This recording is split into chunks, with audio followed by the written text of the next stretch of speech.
What is a dirty little secret about an industry that you have worked in that people outside the industry really should know?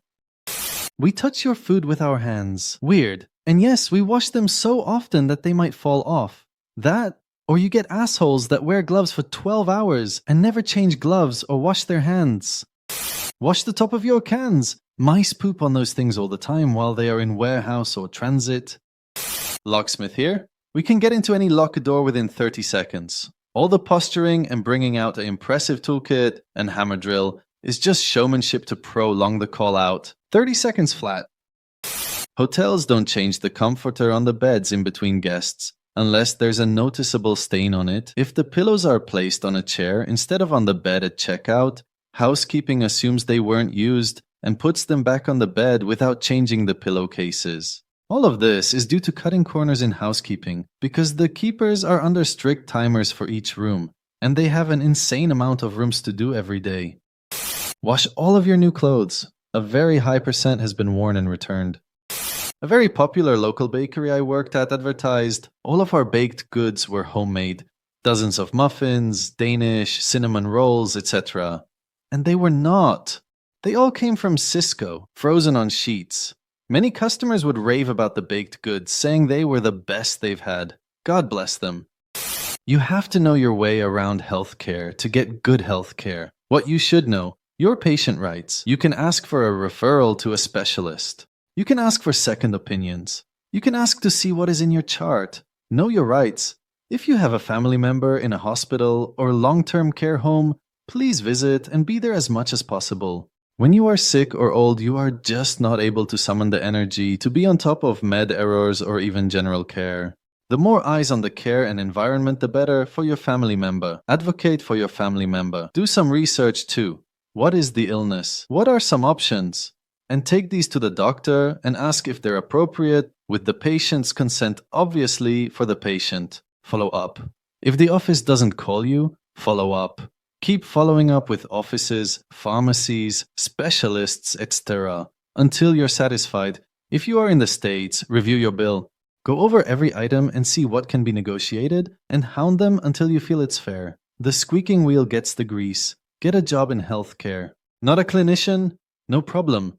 Environmental services and portering are excellent, well-paying entry-level jobs that can get you potentially into a union. You will learn hospital and healthcare really fast. Before your family member goes home from hospital, make sure you see a discharge planner or a social worker to talk about discharge. Hospitals are full, and they usually are pressed to send people home fast, with healthcare at home being an option, but it's not the only option.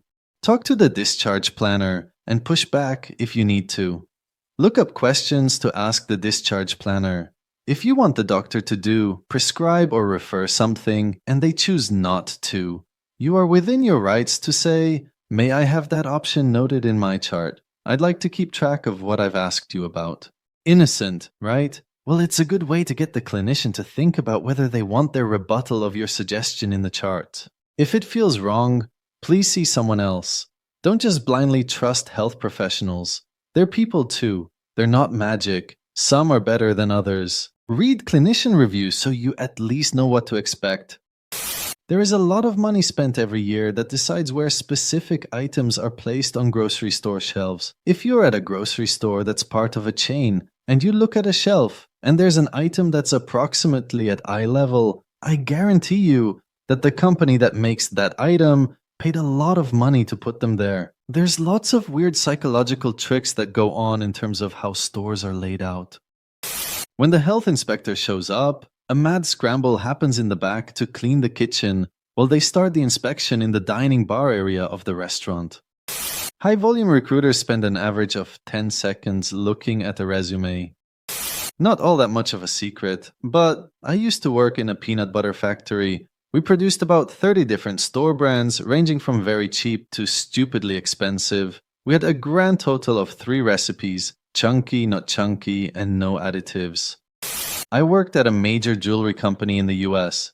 When we wanted to buy jewelry, we paid what it cost to make the product, material, labor, shipping, plus 10%. I paid around $115 for a pair of $950 diamond earrings. I worked in the moving and storage industry, and if you ever pay movers to pack and move your family, demand an itemized bill and proof of service. These people are out here raking people over the coals, inflating box counts, charging for services not performed, etc. It's not as bad if it's caught, but if it's a corporate move for your job, demand it. You might not be paying for it out of pocket, but it's still showing on your income as taxable wages. They put little weights in lipsticks to make them feel more expensive, so they can charge more. Zoos and museums are universally held together with double-sided tape. The size or prestige of the organization doesn't matter either. If you're ever buying bulk gravel, sand, or crushed stone from a local pit or quarry that has scales to weigh the amount of product you're getting fucked because you're paying for water. Most of these quarries spray the living hell out of their stockpiles before or during operation to make the material heavier in the truck. Never buy by the ton. Always buy aggregate by the cubic yard. It's a measure of volume, not weight. Source: I own a rock crushing business, multiple quarries, and I charge by the cubic yard to not screw the public. My billable hours are not the actual hours. I wouldn't say it's mostly a secret, but agency staffing firms churn and burn college graduates who are basically thrown in the wild. The recruiter you worked with may be gone in 6 months, and that's why a lot of ghosting happens. If your business uses an inventory company, your numbers will not be correct. The roses you buy at Valentine's Day were harvested around Xmas. It's the worst time of the year to buy roses, and I don't mean because they're more expensive. They're also the worst quality because it's a longer holding time between harvest and use than any other time of the year. Never, ever, ever send flowers through an order processing service. Look at the location you are in or sending to and talk to a florist in that area directly. Don't pick a picture off some external website. Ask the florist what they have and can make that fits your budget. If you're worried, ask them to text you a pic of the completed design. Ex-farmer here. Specifically, I worked at a bio-certified one. Since there were no pesticides or herbicides used, every snail, every bug, every mouse had to be killed manually, or by having a lot of their natural predators around. For example, cats. The reason? Nobody buys tomatoes or anything else with snail bites on them. People like to think that data analytics is some objective truth when there is so much bias and room for subjectivity in data collection, analysis, interpretation, and communication. Oftentimes, insights are cherry-picked datasets deliberately presented to make a specific point rather than having the data craft the conclusion. If it's the first time a professor is teaching a course, there is a good chance they're just one lecture ahead of the rest of the class. When you go somewhere that has novelty beer dispensers that you and a group can take to your table, just know they are incredibly difficult to clean thoroughly, and there's probably mold in there. Microsoft Excel runs the country. When an app pops up with a "Do you like this app?" thing, the yes button goes to the App Store for a review. The no button goes to an internal complaint process. This, on average, filters upset customers away from the App Store and artificially raises app score by a whole star on average. That is the only way most corporate service apps have 4 stars. Bedbugs are actually incredibly common in hotels. It's just that nicer hotels generally have better means of treating them. Nobody who actually sorts mail gives a shit about your package. The word fragile doesn't stop them from throwing it 20 feet into a metal container. You don't get the healthcare you need or deserve unless you advocate for yourself. Same goes for your loved ones. Las Vegas casino security. People kill themselves a lot in Las Vegas. They are always snuck out the back, and guests rarely find out. Airlines often make more money carrying cargo than passengers.